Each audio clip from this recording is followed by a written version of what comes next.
Hello বন্ধুরা, সবাইকে study with Toyasin চ্যানেলে স্বাগত। আমি আজকে তোমাদেরকে করে দেখাবো ক্লাস 7-এর কোষে দেখি 3-এর 5, 6, 7, 9, 10, 11, 12 ও 13 দাগের অঙ্কগুলো। আশা করি ভালো লাগবে। ভালো লাগলে একটা লাইক করে দিবেন এবং চ্যানেলটিকে সাবস্ক্রাইব করে পাশে থাকা বেল আইকনটিতে অল করে দেবেন। আর যারা কাজটি অলরেডি করে রেখেছেন তাদেরকে অসংখ্য ধন্যবাদ। এর আগে আমি কোষে দেখি 3-এর 1 থেকে 4 দাগের অঙ্কগুলো করে দেখিয়েছি। ডেসক্রিপশান বক্সের লিঙ্ক দিয়ে দিব, সেখান থেকে তোমরা দেখে নিতে পারো। এবার দেখো 5 দাগের অঙ্কটা কি বলেছে। এখানে বলছে একটি বন্যাত্রাণ শিবিরে 4000 জনের 190 দিনের খাবার মজুদ আছে। 30 দিন পর 800 জন অন্যত্র চলে গেলেন। যারা রয়ে গেলেন অবশিষ্ট খাদ্যে তাদের আর কতদিন চলবে হিসাব করে লিখি। এটা সমানুপাতের নিয়মে আমাদেরকে অঙ্কটা করতে হবে। এবার আমরা 5 দাগের অঙ্কটা শুরু করছি। দেখো এখানে প্রথমে লিখব গণিতের ভাষায় সমস্যাটি হলো। গণিতের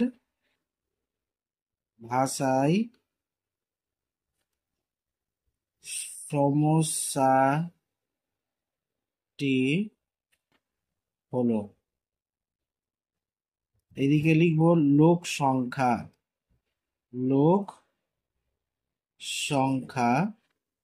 জন, এইদিকে দিন সংখ্যা।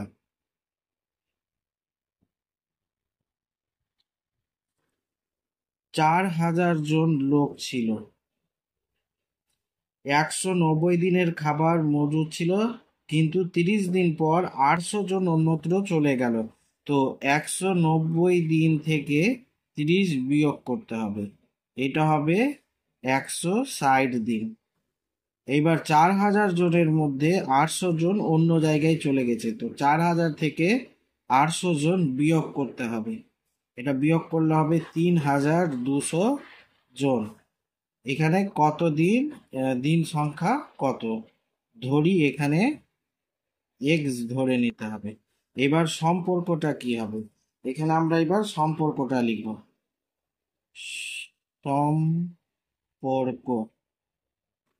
সম্পর্ক কি হবে, সম্পর্কটা আমরা লিখব লোক সংখ্যা কমায় দিন সংখ্যা বাড়বে। লোক সংখ্যা কমায় দিন সংখ্যা বাড়বে। অর্থাৎ লোক সংখ্যার সাথে দিন সংখ্যা ব্যস্ত সমানুপাতে আছে। লোক সংখ্যার সঙ্গে দিন সংখ্যা ব্যস্ত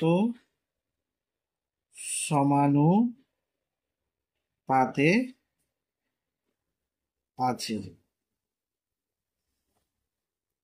অতএব সমানুপাতটা কি হবে, আমাদের সমানুপাতটা হবে 3200 অনুপাত 4000 সমানুপাত 160 অনুপাত এক্স, বা আমরা এটাকে লিখতে পারি 3200 অনুপাত 4000 সমান 160 অনুপাত এক্স, বা এটাকে আমরা লিখতে পারি 3200 আর নিচে 4000 সমান, এইটা হয়ে যাবে 160 বাই এক্স, বা কোনাকুনি যদি আমরা গুণ করি তো এটা 3200 এক্স সমান 160 গুণিত 4000,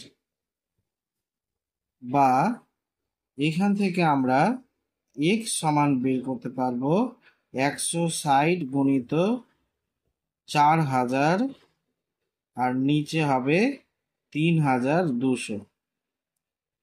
এইটা শূন্য, এটা শূন্য কাটলো, এখানকার শূন্য একটা, এখানকার শূন্য, এটা 16 দুনে 32, 2, এটা 2 দুনে 4 আর 2টা শূন্য 200।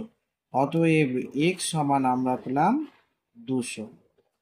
তো এটা অতএব অবশিষ্ট খাদ্যে তাদের আর কতদিন চলবে? অতএব অবশিষ্ট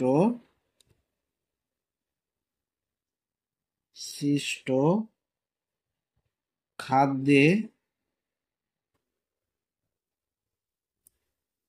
তাদের আর 200 দিন চলবে। এইটাই হয়ে গেল অ্যান্সার। এইবার 6 দাগের অঙ্কটা দেখো, এখানে কি বলেছে আমরা, 3টি ছাতা ও 1টি চেয়ারের দাম 600 টাকা। 2টি ছাতা ও 2টি চেয়ারের দাম কত হিসাব করে দেখি। এবার এই অঙ্কটা আমরা খাতাতে করব। এখানে 6 দাগের অঙ্কটা আমরা করব। একটি চেয়ার সমান 3টি ছাতা বলেছে। একটি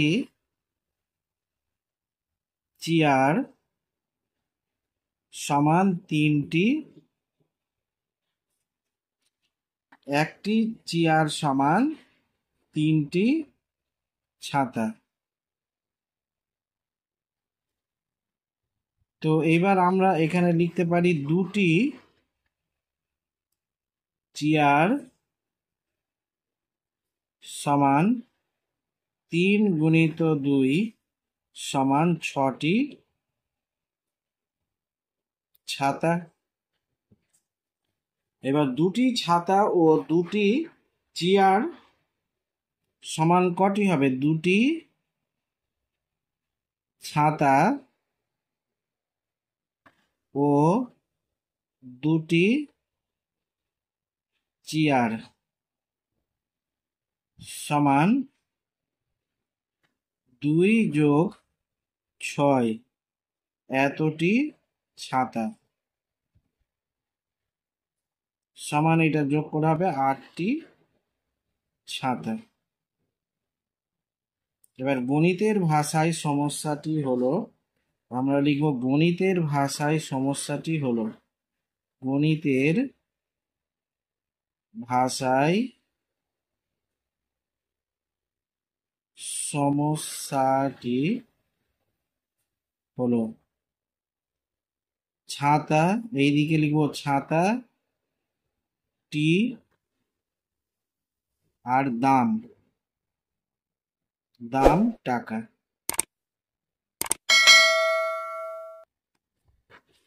তিনটি ছাতার দাম বলে দিয়েছে 600 টাকা। 3টি ছাতার দাম বলেছে 600 টাকা। তো আমাদের কটি ছাতা আছে? 8টি ছাতার দাম কত? এখানে ধরি x ধরে নিতে হবে। এবার সম্পর্কটা কি হবে? সম্পর্ক, এখানে সম্পর্কটা হবে ছাতার সংখ্যা বাড়লে দামও বাড়বে। ছাতার সংখ্যা বাড়লে দামও বাড়বে। অর্থাৎ ছাতার সংখ্যা ও দাম সরল সমানুপাতে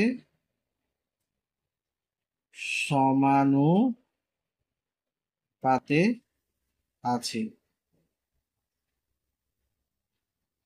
অতএব সমানুপাতটা কি হবে? 3:8 সমানুপাত 600:x, বা এটাকে আমরা লিখতে পারি 3:8 সমান 600:x, বা এটাকে আমরা লিখতে পারি 3/8 সমান 600/x। এবার কোণাকুণি গুণ করলে 3x সমান হবে 600 গুণিত 8, বা x সমান হবে 600 গুণিত 8/3। 3 দুনে 6, 2 আর 2টা 0। অতএব x সমান পেলাম আমরা 8 দুনে 16, 1600। অতএব দুটি ছাতা ও দুটি চেয়ারের দাম 1600 টাকা। অতএব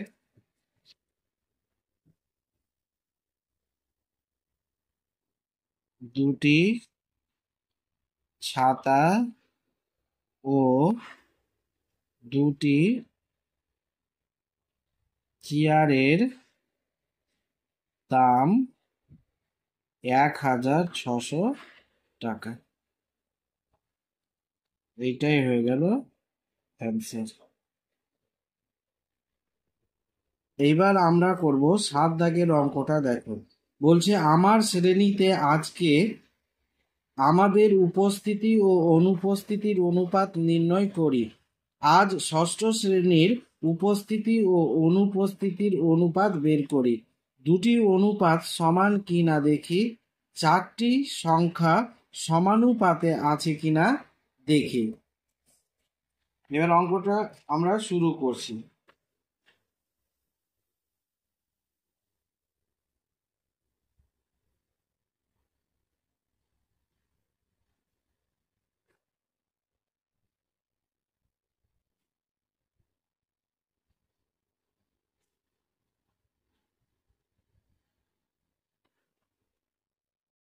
এইবার আমরা করব 9 দাগের অঙ্কটা। দেখো, এখানে বলছে দুটি শরবতে সিরাপ ও জলের অনুপাত 2:5 ও 6:10, কোনটি বেশি মিষ্টি দেখি। তো এবার আমরা এখানে প্রথমে লিখব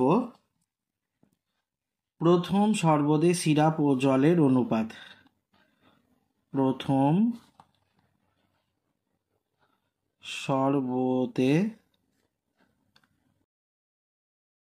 সিরাপ ও জলের অনুপাত সমান 2:5। আর দ্বিতীয় শরবতে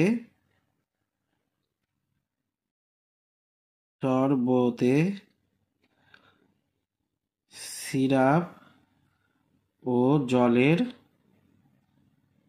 অনুপাত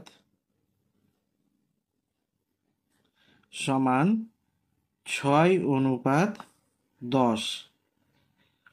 এবার এখানে দেখো, আমাদেরকে প্রথমে জলের অনুপাতটাকে সমান করে নিব। তো এটা জলের অনুপাতটাকে সমান করলে কি হবে, এটাকে 2 দিয়ে গুণ করতে হবে। তো এটাকে 2 দিয়ে গুণ করলে হবে 4:5 দুনে 10, আর এইটা যা আছে এটা থেকে যাবে। তো এখান থেকে আমরা দেখতে পাচ্ছি এখানে জলের অনুপাত কত, 10, আর এখানেও 10। তো জল সমান আছে, আর সিরাপ আছে এখানে 4, এখানে 6।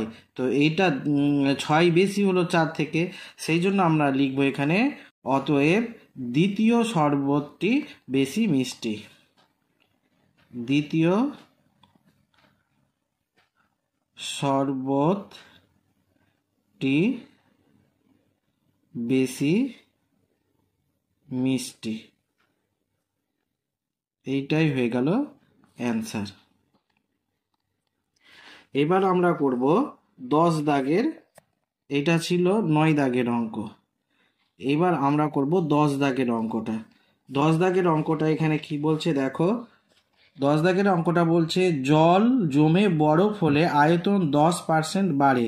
কিছু পরিমাণ জল ও তা থেকে বরফের আয়তনের অনুপাত কত লিখি। তো এখানে আমাদেরকে প্রথমে জলের আয়তন যদি 100 হয়, তবে বরফের আয়তন কত হবে, 10% বেশি, মানে 110। তো এখানে লিখব জলের আয়তন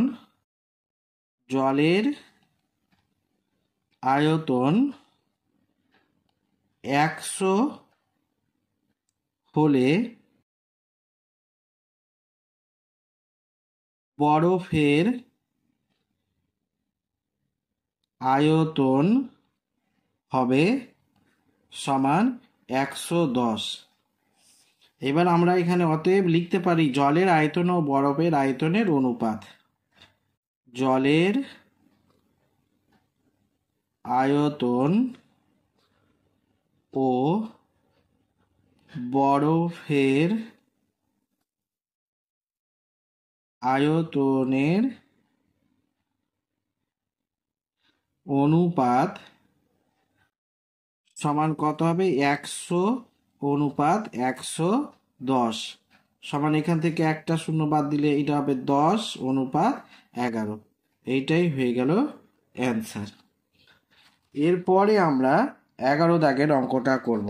এখানে 11 দাগের অঙ্ক বলছে আমার বয়স 12 বছর ও আমার বাবার বয়স 42 বছর, দুজনের বয়সের অনুপাত কত দেখি। তো 11 দাগের অঙ্কটা হবে, এখানে বলেছে আমার বয়স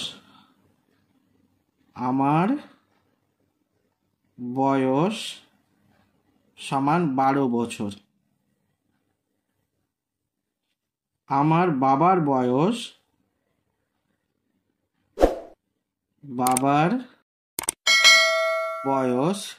সমান 42 বছর।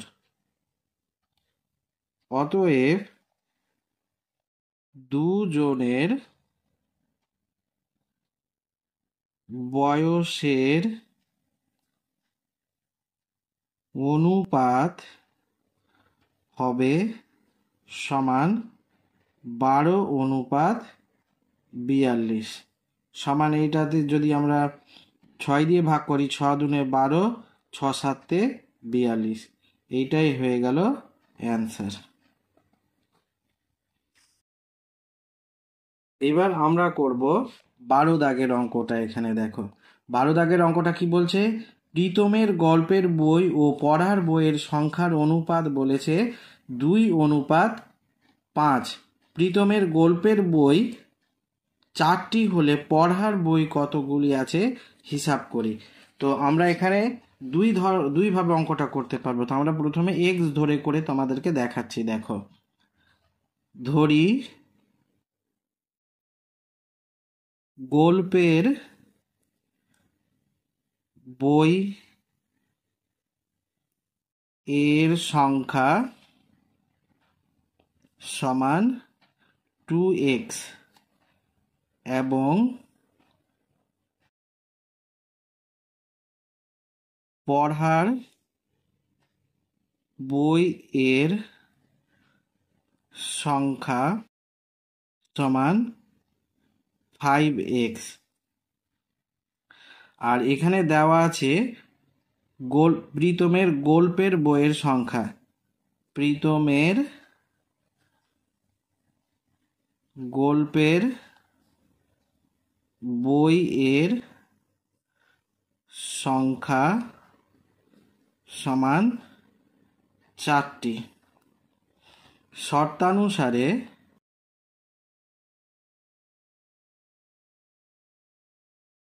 2x সমান 4 বা x সমান হবে 4/2, এটা কাটাকাটি করলে 2, অতএব x সমান আমরা পেলাম 2।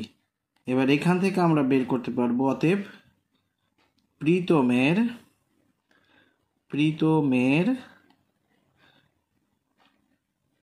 পড়ার বই এর সংখ্যা সমান 5x সমান 5 গুণিত 2 সমান 10, এতটি। এইটাই হয়ে গেল অ্যান্সার। এইবার আমরা করব 13 দাগের অঙ্কটা। এখানে 13 দাগের অঙ্কটা কি বলছে, মালা গাঁথার জন্য জবা ও গাঁদা ফুল মিলিয়ে মোট 105টি ফুল তোলা হয়েছে। জবা ও গাঁদা ফুলের সংখ্যার অনুপাত 3:4। কতগুলি জবা ফুল ও কতগুলি গাঁদা ফুল আছে হিসাব করি। আর কতগুলি জবা ফুল দিলে 2 রকমের ফুলের সংখ্যার অনুপাতটি সমান হবে দেখি। তো এখানে আমরা আনুপাতিক ভাগ হার বের করে অঙ্কটা করব, 13 দাগের অঙ্কটা। তো এখানে আমাদেরকে প্রথমে লিখতে হবে জবা ও গাঁদা ফুলের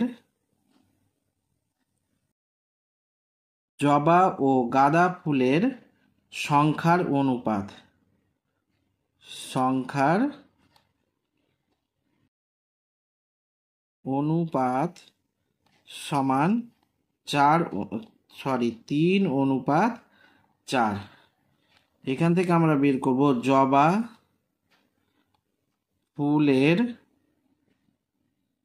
আনুপাতিক ভাগহার, আনুপাতিক ভাগহার সমান, এটা হবে উপরে 3 আর নিচে হবে 3 যোগ 4 সমান 3/7।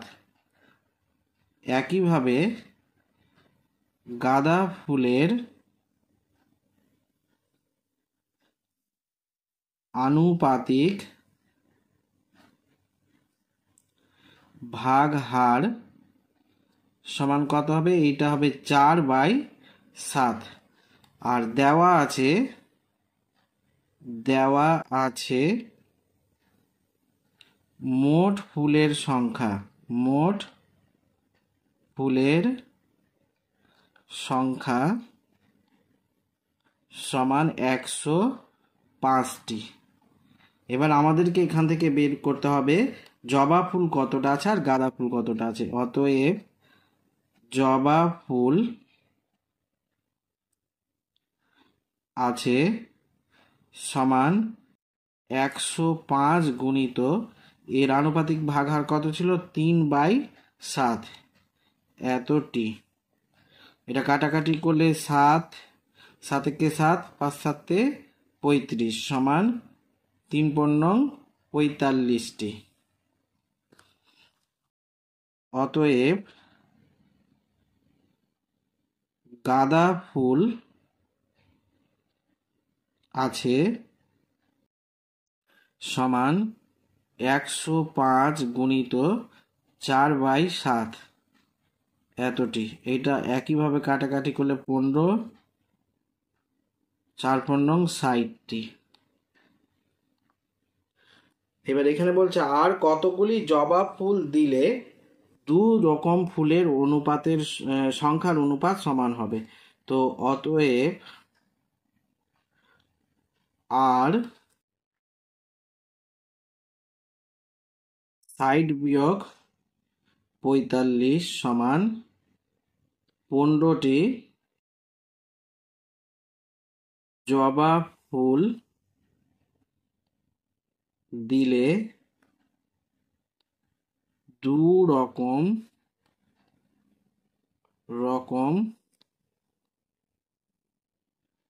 ফুলের সংখ্যার অনুপাতটি সমান হবে।